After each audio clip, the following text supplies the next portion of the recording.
mardi 23 juillet 2024, l'agenda du chef de l'État Mohamed Idriss Déby Itno prévoit une cérémonie de présentation des lettres de créance des 4 ambassadeurs.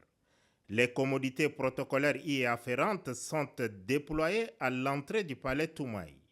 C'est dans ce décor cérémonial que Cem Otkan, nouvel ambassadeur extraordinaire et plénipotentiaire de Turquie au Tchad, franchit les marches du palais. Cem Otkan, un homme qui a servi entre autres à Washington, aux États-Unis d'Amérique, à Tel Aviv, en Israël, et qui totalise 26 ans au service de la diplomatie turque.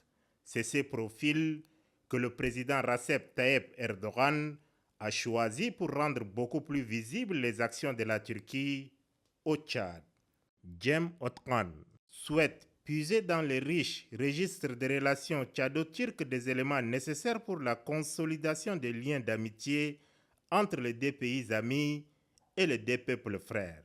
Des liens vieux mais qui se portent très bien, confie-t-il.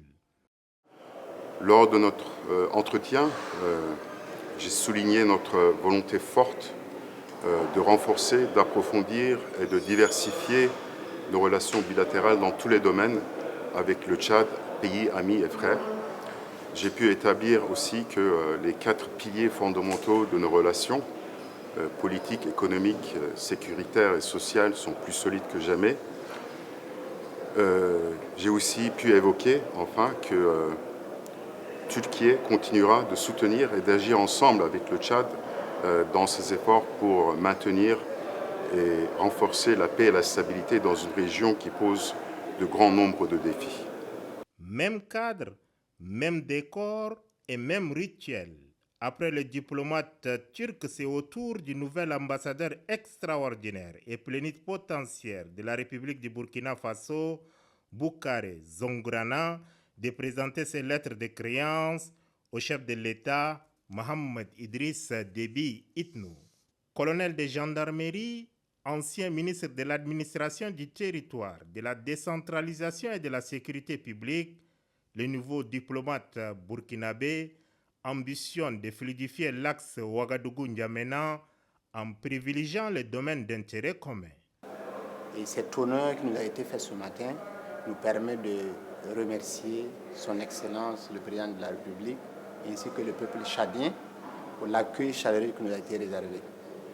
Notre mission ici, en tant qu'ambassadeur de Burkina Faso, c'est de faire en sorte que les relations légendaires qui ont toujours existé entre le Burkina Faso et la République du Tchad puissent se consolider, se raffermir et que les deux peuples-là puissent davantage collaborer.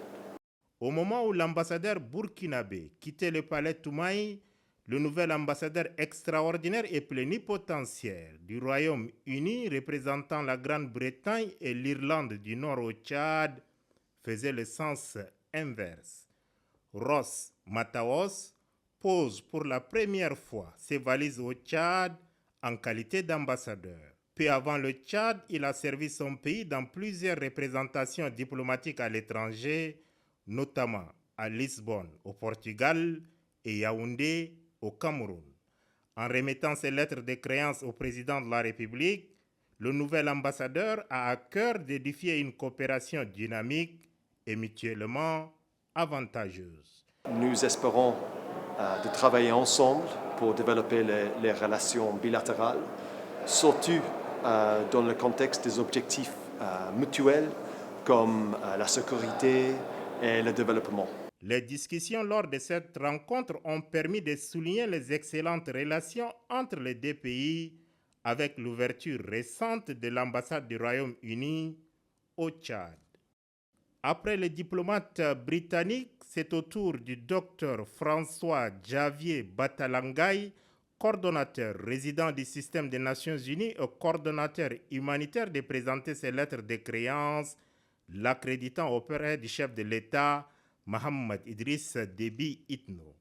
L'homme qui totalise 30 ans d'expérience dans le domaine du développement international et de l'action humanitaire dans plusieurs pays africains entend mettre tout son background pour densifier la coopération entre le Tchad et le système des Nations Unies. Dr François Javier Batalangay entend accompagner le Tchad dans son nouvel envol socio-économique. L'afflux massif des réfugiés à l'est du Tchad et leur prise en charge n'ont pas été perdus de vue au cours des discussions. Mon rôle essentiel, c'est d'accompagner le gouvernement du Tchad dans son essor de développement. Nous avons récemment signé un cadre de coopération entre les Nations Unies et le gouvernement du Tchad. C'est maintenant de le mettre en œuvre. Amener tout le système des Nations Unies à fournir des services sociaux de base, à s'assurer contre la lutte contre le changement climatique, bien sûr les systèmes alimentaires, ainsi de suite. Mais aussi, en tant que coordinateur humanitaire, j'ai la priorité d'amener tous les acteurs humanitaires, que ce soit les ONG, les agents des Nations Unies et tout le monde, à répondre à la crise alimentaire et nutritionnelle, la crise des réfugiés, des personnes déplacées ici au Tchad. La valse diplomatique de ce mardi 23 juillet 2024 au Palais Toumaï est la première après l'investiture du chef de l'État à la magistrature suprême le 23 mai dernier. Elle est aussi la traduction dans les faits du 11e chantier et 83e action du programme politique du président de la République. Tous les 4 diplomates ayant présenté leur lettre de créance au président de la République Mahamat Idriss Déby Itno résident en N'Djamena, la cité capitale.